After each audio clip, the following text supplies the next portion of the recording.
To successfully make your favorite dish, you follow a recipe, right? In today's Ready, Set, Retire, David shares his recipe for retirement. David? Thank you, Amy. All right, this is the part of the show where I tell you all about my favorite cooking recipes. No, I'm just kidding, you don't want those. But we are going to talk about what makes up the best retirement recipe. And so when we think about financial planning, if you think of our different investments, you may have stocks, you may have mutual funds, you may have bonds. Really, those are just a list of assets. This is kind of like our shopping list, right? We've got this variety of lists. We know what we're going to get, but what are we buying? We're really just buying ingredients. We may have all of these different ingredients. If you go to the grocery store and you buy the things that you need, separately, they can all be great, but it's really not until they come together that they really become something special. And that's the meal that we're trying to cook.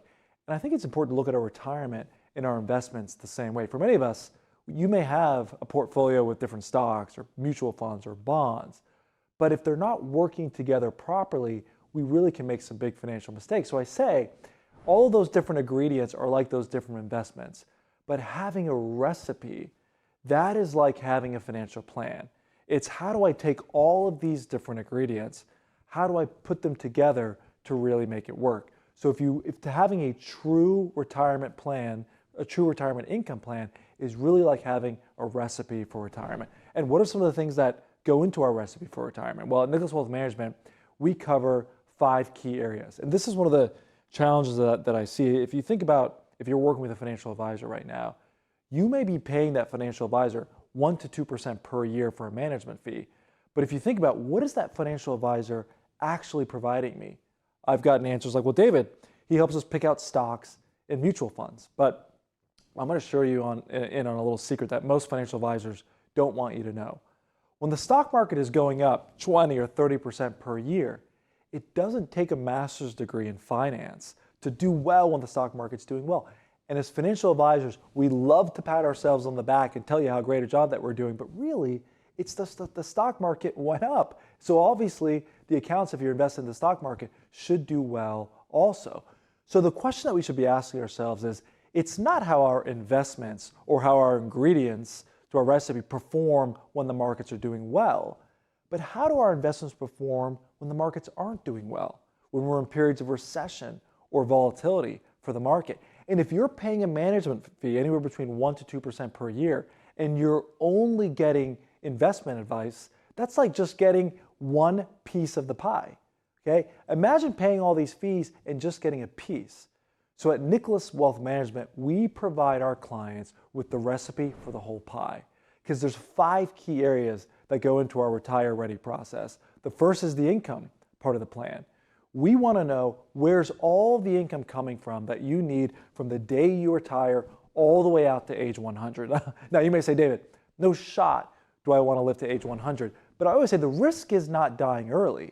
The risk is that you just end up living a lot longer than you ever thought you would. So if you retire at 65, you could be spending 25 or 30 years in retirement. So it's so important to make sure that you do have a plan that lasts all the way out to age 100. Number 2 is your investments. You may be getting this advice right now, but maybe that's all you're getting. One of the things that we do for our clients is we stress test our client's portfolio. We want to know if we have major market volatility, or God forbid we have a recession. If you look back over the last 100 years, the average recession loss is 40%. And you may get this analysis from one of our advisors, and if you see that you could lose 40%, you then can make some choices and say, if I'm not comfortable with that, what can we do to provide some safety or some security to our retirement account? So that's the investment part. Next is the tax piece. I've been very clear about this. Our national debt is surging. We have deficits that are running $1 trillion plus deficits per year.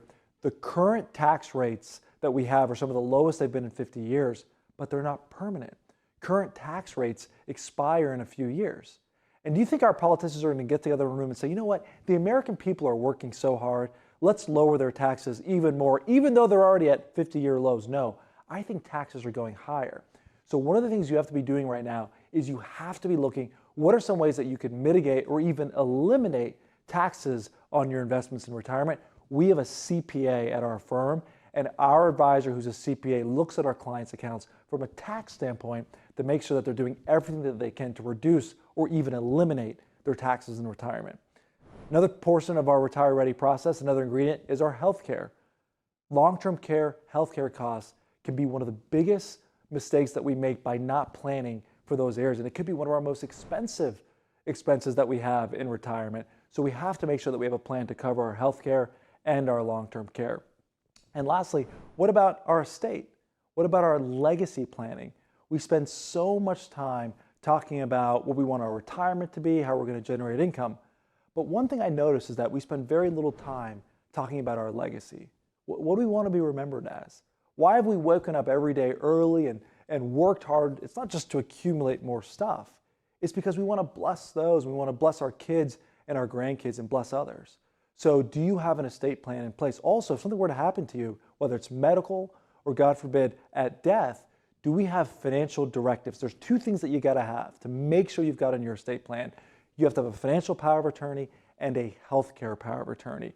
Those are two things you have to have done today. The attorneys at our firm at Nicholas Wealth Management, they can help you draft those documents so you've got those inside of your plan.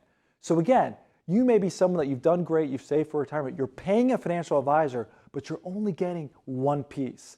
If you're going to pay management fees, you might as well get the whole pie. And having a lot of different investments, you got to have and see how those investments work with a recipe. So we'd be honored to show you a little bit more about how our Retire Ready process works. Ready.